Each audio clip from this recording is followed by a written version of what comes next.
Ce matin au Radio Journal, le bateau d'aide humanitaire destiné aux Palestiniens aperçu au large de Gaza. Le Canada retarde l'exportation de véhicules blindés à Israël, une décision qui fait réagir. Et hausse des cas de rougeole au pays, les autorités sanitaires s'inquiètent.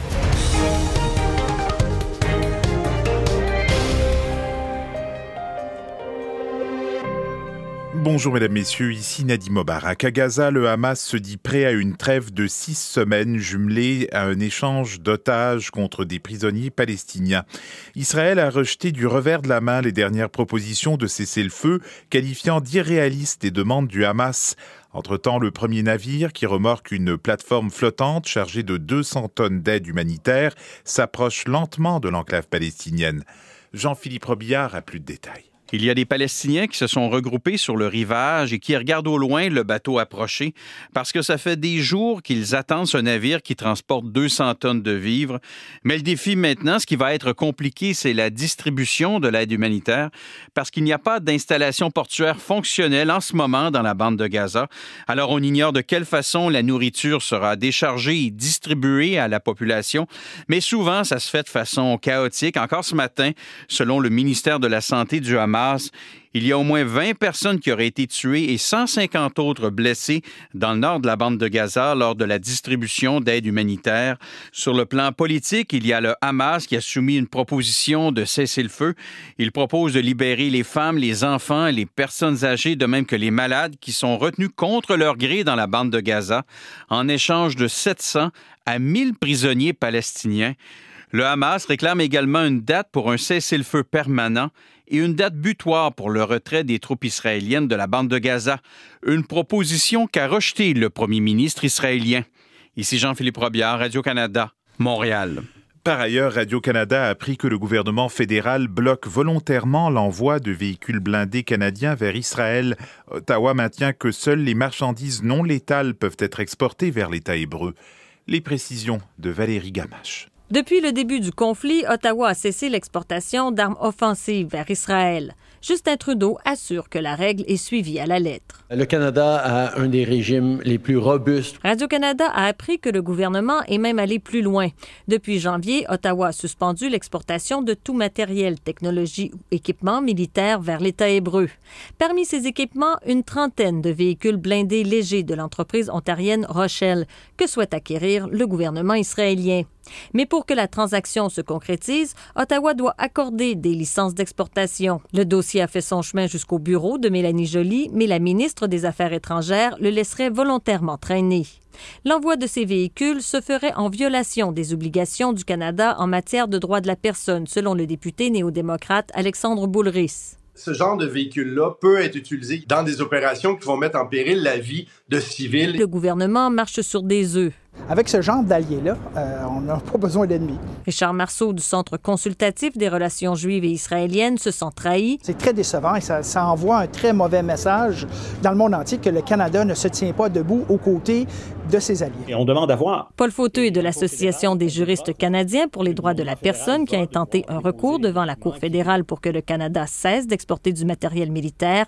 Il demeure sceptique. Le gouvernement fédéral va devoir déposer les documents qui démontrent si oui ou non il a effectivement suspendu.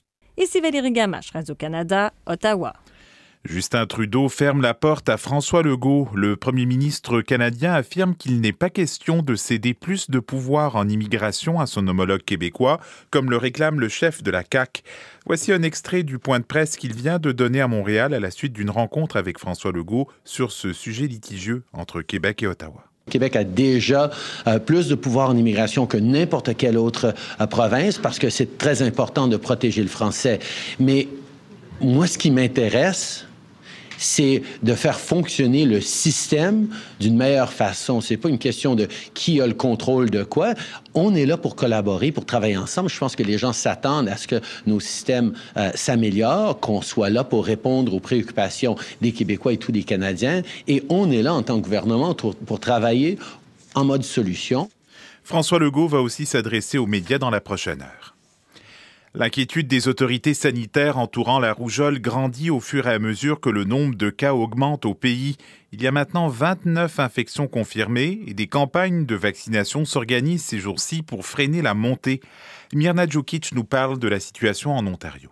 Un enfant atteint de la rougeole est en isolement à Hamilton. Il serait passé par l'aéroport de Pearson le 5 mars après avoir contracté le virus à l'étranger.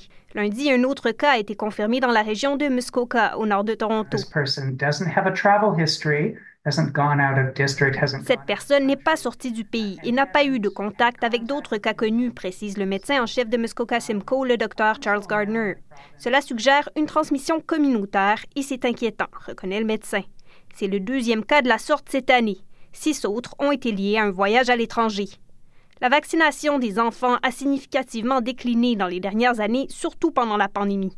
Seulement 53% des enfants ontariens de 7 ans avaient reçu leurs 2 doses du vaccin contre la rougeole en 2022, selon les données de la santé publique, contre 94% en 2014. La ministre de la Santé, Sylvia Jones, affirme que les bureaux de santé publique travaillent fort pour rattraper ce retard, notamment en envoyant des lettres aux parents qui ont un enfant dont le statut vaccinal n'est pas à jour.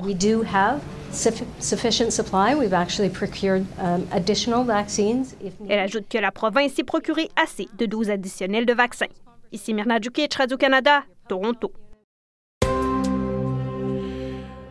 À l'étranger maintenant, en Géorgie, le juge au procès de Donald Trump pour tentative illégale de renverser les résultats d'élections présidentielles américaines de 2020 autorise le maintien de la procureure Fani Willis, mais sous condition. Scott McAfee conclut qu'il n'existe pas suffisamment de preuves d'un conflit d'intérêts en raison de sa relation intime avec un enquêteur qu'elle a engagé dans cette affaire.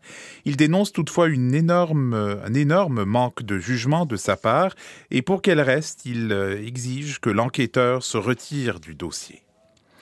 En Russie, maintenant, les bureaux de scrutin en vue d'élections présidentielles sont ouverts aujourd'hui dans un climat plutôt tendu. Des actions visant à perturber ce premier de 3 jours de vote se multiplient à travers le pays. Une femme a incendié un isoloir dans un bureau de vote de Moscou et une autre personne a lancé un objet incendiaire contre un bureau de vote à Saint-Pétersbourg. Au moins 7 personnes ont été arrêtées depuis le début de la journée. Le professeur à l'Université d'Ottawa, Dominique Harel, souligne que la réélection de Vladimir Poutine pour un nouveau mandat de 6 ans n'est qu'une simple formalité. En fait, il n'y a pas eu d'élection libre en Russie depuis l'arrivée au pouvoir de Poutine, justement.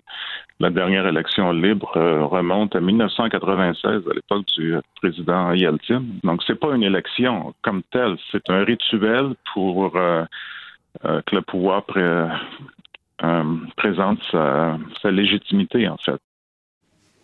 Les 3 autres candidats en lice ont dû d'abord obtenir le feu vert du Kremlin pour avoir le droit de se présenter aux élections.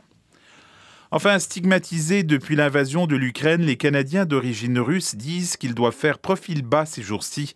La moindre expression de leur tradition, de leur héritage est souvent perçue comme un soutien implicite aux politiques de Vladimir Poutine. Yasmine Mehdi a préparé ce reportage. Pendant des années, Russes et Ukrainiens se côtoyaient dans la chaleur des bannières de Roman Moisenko. Mais la guerre a jeté un froid sur cette coexistence. Il y a eu des tensions, explique Roman, qui a depuis interdit toute conversation politique dans son spa. Lorsque la guerre a éclaté, nos fenêtres ont été brisées à quelques reprises, raconte Jasmine Daya, la propriétaire d'un bar à thématique soviétique de Toronto. Après de nombreux appels au boycottage, Jasmine a retiré toutes les références à la Russie de son menu. Je ne pense pas qu'il soit approprié d'effacer l'histoire, mais je ne peux pas non plus risquer de perdre mon commerce, explique-t-elle. La guerre en Ukraine a aussi provoqué de nouveaux débats au sein du département de Kate Holland, professeur en littérature russe à l'Université de Toronto. Des étudiants nous ont demandé de ne plus enseigner la langue du pays agresseur, illustre-t-elle.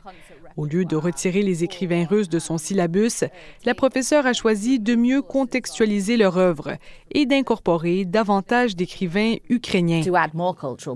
Une façon pour elle de continuer à célébrer la culture russe tout en s'opposant au régime de Vladimir Poutine. Ici Yasmine Mehdi, Radio-Canada, Toronto.